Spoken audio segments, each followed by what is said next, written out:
Selamat pagi kepada Bapak dan Ibu dosen penguji. Saya Fiona Lavidia ingin melakukan pemaparan atas laporan kerja profesi yang telah saya susun dengan judul Aktivitas Kerja Profesi Rekonsiliasi Data Penagihan Pemotongan Pajak pada PT Ion Indonesia. Pertama-tama saya akan menjelaskan pendahuluan. Latar belakang. Perusahaan pada umumnya berkembang secara pesat setiap masanya, sehingga kebutuhan perusahaan akan tenaga kerja meningkat yang menyebabkan persaingan antar calon-calon pekerja untuk bekerja dengan perusahaan yang ingin dituju. Dalam hal ini, kemampuan yang dimiliki setiap individu akan diuji apakah itu sesuai dengan standarisasi yang ditetapkan oleh perusahaan atau tidak. Maka dari itu, kemampuan setiap individual perlu diasah sejak dini, terutama pada masa perkuliahan. Dengan demikian, universitas menerapkan program kerja profesi yang mampu memberikan mahasiswa pengalaman di dalam lingkungan kerja, serta pengetahuan baru terkait bidang yang ditekuni. Mahasiswa akan merasa terbekali sebelum terjun ke dunia kerja sehingga dapat dengan mudah beradaptasi dalam lingkungan kerja secara profesional nantinya. Berikut tempat kerja profesi bertempatkan di Ion Indonesia BSD City yang bergerak di bidang retail yang dimana memiliki tujuan untuk memberikan layanan kepada pelanggan demi meraih kenyamanan dan keputusan pembelian yang dilakukan oleh pelanggan sehingga perusahaan mampu berkembang selayaknya perusahaan pada umumnya. Berikut jadwal kerja profesi. Lama jam kerja praktikan selama menjalani periode kerja profesi adalah sesuai dengan ketentuan dari kampus dan instansi, yaitu selama 8 jam setiap harinya. Dari hari Senin hingga Jumat pukul 9 hingga 18 waktu Indonesia Barat dengan sistem bekerja di kantor atau work from office. Periode kerja profesi yang telah dijalankan yaitu selama 12 minggu atau setara dengan 3 bulan. Selanjutnya, sejarah perusahaan. PT Ion didirikan pada tahun 1758 di negara Jepang dengan nama Ion Co. Ltd, yang merupakan toko retail yang menjual aksesoris pakaian dan kain kimono. Faktor dari perkembangan Ion Co. Ltd adalah kunci kesuksesan toko ini dalam menjalankan usahanya, yaitu moto yang berbunyi Give wheels to the central pillar, yang dimana perumpamaan roda sebagai anak perusahaan Ion dan pilar sebagai pusat Ion. Berartikan bahwa seberapa besar perkembangan yang dihasilkan, fondasi pilar utama akan selalu kuat selama roda-roda tersebut kembali ke pilar utama. Sepanjang berjalannya Ion Co. Ltd, perusahaan ini sempat berganti nama menjadi Jusco pada tahun 1969, yang merupakan hasil penggabungan antara 3 pengusaha. Kemudian 20 tahun kemudian, Ion Group dijadikan sebagai nama tetap atas perusahaan hingga saat ini. Pada tahun 2010, Ion Group sudah memiliki 3 kantor pusat yang tersebar di Jepang, Cina, dan Malaysia, serta sudah meluas di seluruh Asia. Kemudian profil perusahaan. Prinsip dasar Ion ini yang pertama, peace, mendedikasikan perdamaian, kedua, people, menghargai hubungan antar manusia, dan ketiga, community, menempatkan diri dalam komunitas lokal.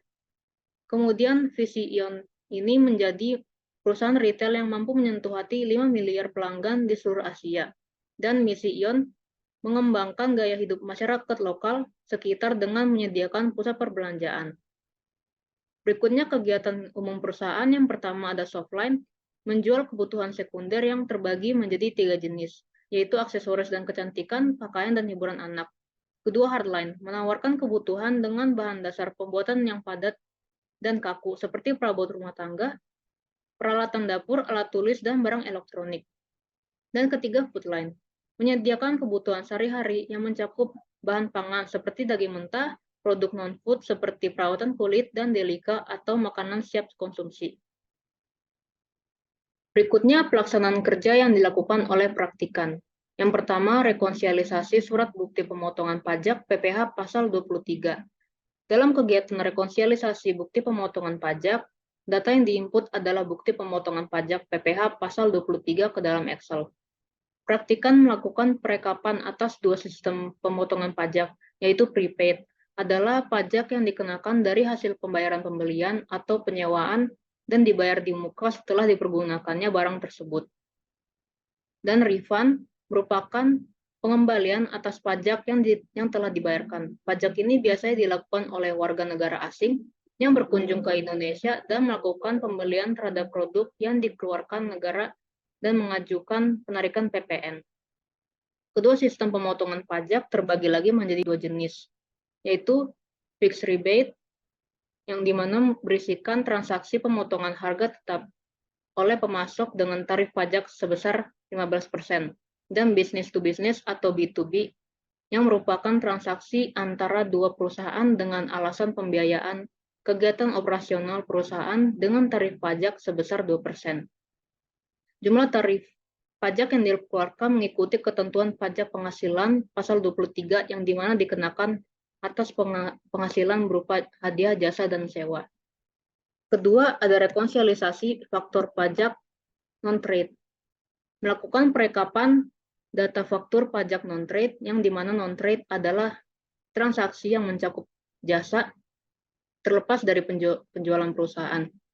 Dokumen faktur pajak yang diterima oleh praktikan perlu dilakukan pengecekan atas kelengkapan dokumen fisik dengan yang terdaftar di dalam Excel sebelum pihak perusahaan melakukan pelaporan kepada pemungut pajak. Dan ketiga, pengarsipan dokumen. Praktikan diberikan beberapa jenis surat faktur, yaitu memberisikan transaksi pembelian atau application for payment voucher, dan surat kerjasama promosi atau SKP. Untuk diarsip sesuai dengan jenis dokumen dan bulan diterbitkan surat tersebut sebagai dokumentasi bukti akan transaksi yang telah dilakukan. Kemudian menyimpannya ke dalam berkas milik perusahaan. Kemudian kendala yang dihadapi dan cara mengatasinya.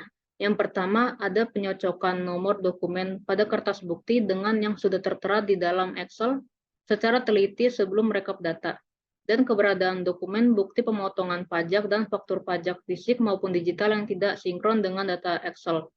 Cara mengatasinya adalah dengan berkomunikasi dengan pembimbing kerja jika terdapat dokumen yang tidak memiliki nomor tertentu, agar memudahkan praktikan dalam melakukan pemeriksaan data.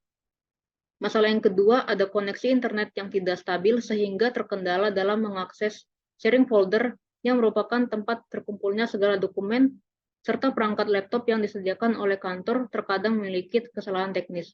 Cara mengatasinya dengan praktikan menyampaikan kendala terlebih dahulu kepada pembimbing kerja sebelum ditanyakan kepada pihak IT untuk meminta bantuan dalam memperbaiki kestabilan koneksi internet maupun perangkat.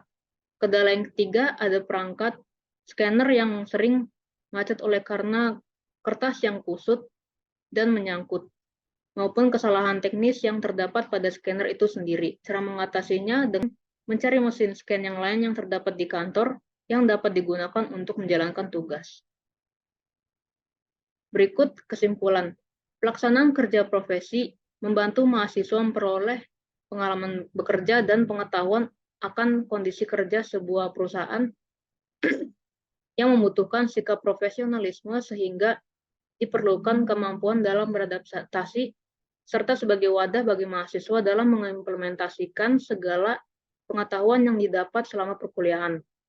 Kegiatan yang dikerjakan oleh praktikan mencakup segala tugas yang dimiliki Departemen Keuangan yang mampu memberikan tugas dan pengetahuan baru terkait keuangan secara keseluruhan, terutama pada perusahaan retail, perihal pengaruhnya keuangan dan perpajakan setiap produk dan jasa yang ditawarkan kepada pelanggan maupun perusahaan yang berkaitan dengan keberlangsungan perusahaan. Kemudian saran bagi perusahaan, mengalihkan pencatatan surat dari bentuk fisik menjadi digital dan disimpan ke dalam penyimpanan online agar memudahkan perusahaan ketika ingin mencari dokumen-dokumen tertentu. Walaupun pemindahan dokumen fisik ke digital dilakukan melalui scan.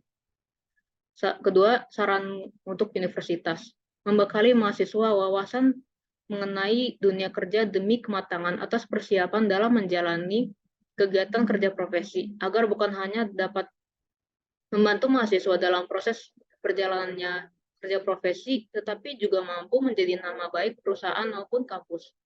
Saran ketiga untuk mahasiswa, melakukan pencarian perusahaan beserta dokumen-dokumen yang diperlukan ketika melakukan pengajuan lamaran magang kepada perusahaan lebih awal, serta memperdalam pengetahuan dan program-program dasar yang dipakai oleh perusahaan pada umumnya untuk bekerja.